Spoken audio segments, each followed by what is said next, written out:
तो आज मैं conjuring the last rites movie को एक्सप्लेन करने वाला हूँ। मूवी की शुरुआत 1964 के एक केस को दिखाते हुए होती है, जब वॉरेंस ने अपनी पैरानॉर्मल इन्वेस्टिगेशन जर्नी को शुरू करी थी। यहाँ एक एंटी शॉप में विक्टोरिया नाम की एक लड़की ने इन्हें बुलाया था। उसका कहना था कि उसके डैड को स्टोर रूम में से कुछ अजीबोगरीब आवाज़ें आती थी और एक दिन उन्होंने अपनी जान ले ली। और कुछ दिन बाद विक्टोरिया को भी लगता था कि स्टोर रूम से कोई उसे बुला रहा है। अब लॉरेन को स्टोर रूम में एक एंटिक मिरर दिखाई देता है जो कि अजीब था। उसके ऊपर बच्चों की क्रिएचर्स बने हुए थे। हमें यहाँ पता चलता है कि लॉरेन यहाँ पे प्रेग्नेंट थी। अब उसे यहाँ कुछ महसूस होता है। उसे पता चलता है कि यहाँ पे एक आत्मा है जो डरी हुई है, लेकिन तभी उसे शीशे पर एक क्रैक दिखाई देता है और उसे यहाँ उसके और उसके बच्चे का फ्यूचर दिखाई देता है। तभी लॉरेन के पेट में दर्द होना शुरू हो जाता है और यह लोग उसे जल्दी से हॉस्पिटल ले जाते हैं, जहाँ वह बच्चा मरा हुआ होता है। यहाँ लॉरेन को कुछ डिमोनिक एहसास होता है। लॉरेन नेहा प्रे करती हैं कि तभी उसकी बेबी जिंदा हो जाती है। इसका नाम ये लोग जड़ी रखते हैं। अब यह लोग इस केस से दूर हो जाते हैं क्योंकि अब यह अपनी बेटी को सेफ रखना चाहती थी। अब हम देखते हैं कि कैसे वारिस ने जड़ी के साथ अच्छे पल बिताए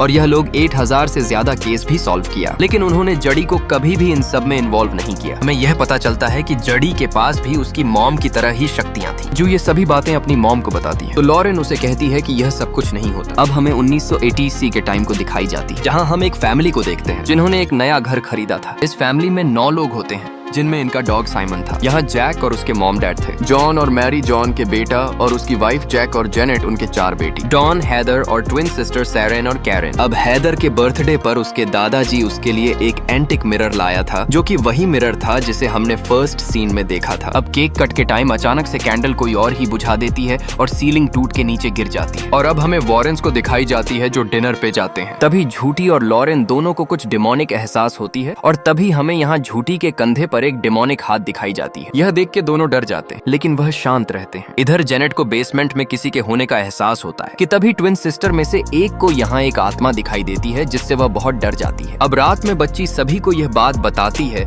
लेकिन कोई भी उसके बात पर यकीन नहीं करता। इधर हैदर बताती है कि जब से यह मिरर आई है कुछ न कुछ अजीब हो रही है, तो हैदर और डॉन मिरर को कचरे में फेंक देती है।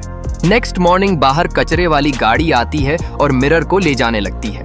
तभी वह मिरर टूट जाती है और इधर डॉन को खून की उल्टियां होने लगती है और उसके मुंह से टूटे हुए मिरर के टुकड़े बाहर आने लगते हैं।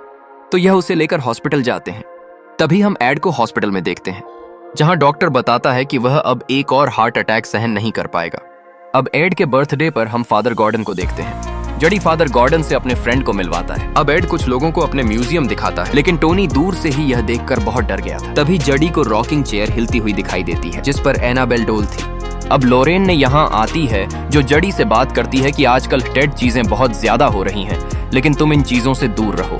तभी हम फादर गॉर्डन को देखते हैं, जो इनसे स्मरल फैमिली के बारे में बात करते हैं, लेकिन लॉरेन मना कर देती है कि वह इन सब में इन्वॉल्व नहीं होंगे। अब हमें स्मरल फैमिली को दिखाई जाती है, जहाँ सभी बहुत ज्यादा डरे हुए थे। रात में जैक को कोई इविल पावर हवा में उठा लेती है। हैदर अपने बर्थडे वाली वीडियो में एक डीमन को देखती है, जिसने वह कैंडल बुझाई थी। तभी यहाँ एक डीमन हैदर को कुल्हाड़ी से मारने आती है। हैदर की आवाज से जेनेट की नींद खुल जाती है। जहाँ वह जैक को देखती है जिसे कोई मार रहा था, तो वह जैक को बचाती है और वह हैदर के पास जाती है। नेक्स्ट सीन में जेनेट और जैक मीडिया पे यह बात बताते हैं। इधर जड़ी की शादी तय हो गई थी और यह ड्रेस लेने आती है, जहाँ जड़ी को कुछ अजीब सा महसूस होता है। यहाँ वह डीमन लेडी था जो स्मरल फैमिली में था। वो जड़ी को हंट करती है। जड़ी बहुत डर जाती। तभी लॉरेन यहाँ आती है और जड़ी को देखकर वह बहुत घबरा जाती है। इधर जैक की मॉम को हार्ट अटैक आ गया था, तो यह उन्हें हॉस्पिटल ले जाते हैं। तभी फादर गॉर्डन चर्च को बिना बताए इनके हेल्प करने के लिए आते हैं। वह बेसमेंट में जाकर होली वाटर छिड़कता है और वह डरते हुए बाहर आते हैं और कहते हैं कि यहाँ पे बहुत बुरा इविल चीज है, जल्द ही यह चीज सॉल्व करना होगा। अब वह सीधा बीस ऑफ मकाना से मिलने जाती है। तभी उनके नाक से खून आने लगता है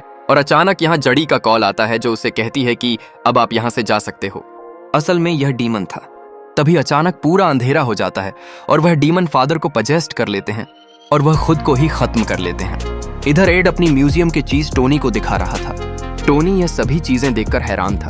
अब यहाँ लॉरेन और जूडिया के फादर गॉर्डन के बारे में उनको बताते हैं और सभी उनके फ्यूनरल में जाते हैं। तभी जड़ी फादर जेंगलर से पूछते हैं कि मौत से पहले फादर गॉर्डन कहाँ गए थे, तो वह बताता है कि वह स्मरल हाउस में गए थे। अब लॉरेन को एक विजन आता है, जहाँ जड़ी का लॉकेट सिंक के अंदर गिर जाता है, जिसमें खून भरा हुआ था। अब लॉरेन समझ जाती है कि जड़ी की जान खतरे में है। तभी टोनी बताता है कि जड़ी स्मरल हाउस गई है, तो वारिस जड़ी को लेने वहां जाते हैं, लेकिन यह उनका केस लड़ना नहीं चाहते थे। जड़ी उन्हें समझाती है कि इस फैमिली को आपकी जरूरत है, इनकी मदद कीजिए। अब वारेंस मान जाती है और अब स्मरल फैमिली इनको सब कुछ बताता है। जडी टोनी को बताती है कि यहाँ पे कोई तो पावर है जो चाहती है कि मैं यहीं पर रहूं। मतलब यह डीमन बस जडी को यहाँ पे लाना चाहता था। तभी लॉरेन को कुछ महसूस होती है, लेकिन तभी जडी को भी ऊपर कुछ महसूस होती है। तो लॉरेन चेक करने जाती है, जहाँ जडी के पीछे एक डोल थी। लॉरेन बेड पे एक डीमन के हाथ को देखती है। अब लॉरेन बेसमेंट में जाती है, जहाँ पे उसे कुछ महसूस होता है और अब वह एड को बताती है कि इस घर में वह आत्माएं हैं।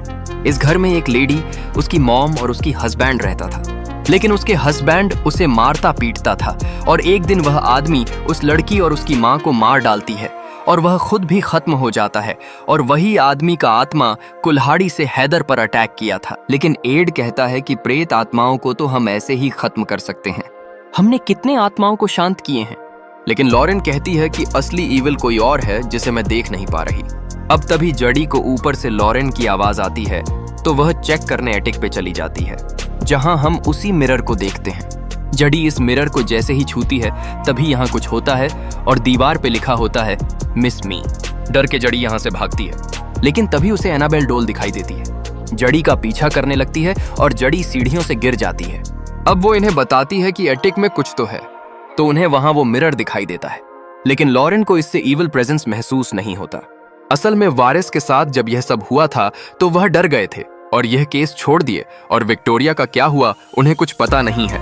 अब तभी यह इस मिरर को अपने म्यूजियम में रखने का फैसला करते हैं। एड बताता है कि किसी को भी इस मिरर में नहीं देखना है। अब जैसे ही जैक और एट मिरर को ले जाने लगता है, तभी यह मिरर बहुत ज्यादा भारी हो जाता है और जडी की तबीयत भी खराब हो जाती है और कार भी स्टार्ट नहीं होती।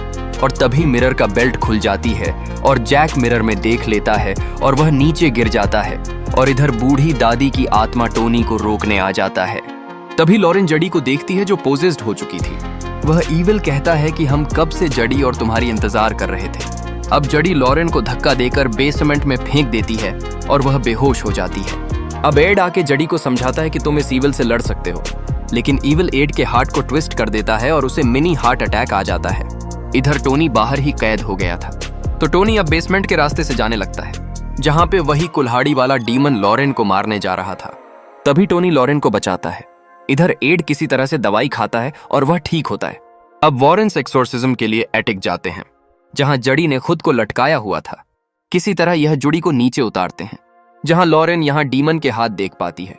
तभी मिरर हवा में उड़ने लगता है। अब तभी बाइबल जलने लगता है, लेकिन एड जलती हुई बाइबल को मिरर में लगा देता है और ईविल तड़पने लगता है। अब जडी और लॉरेन अपने हाथ मिरर पे रखता है और इस ईविल को रोकता है, और अब इस मिरर को वॉरेन्स के म्यूजियम में रख दिया जाता है। लास्ट सीन में हमें जडी और टोनी की शादी दिखाई जाती है। अब लॉरेन एड को बताती है कि उसने उनका फ्यूचर देखी है, उनका परिवार अब हमेशा खुश रहेगा, और इसी के साथ यह मूवी यहीं पर खत्म हो जाती है। Thank you for watching. Bye bye.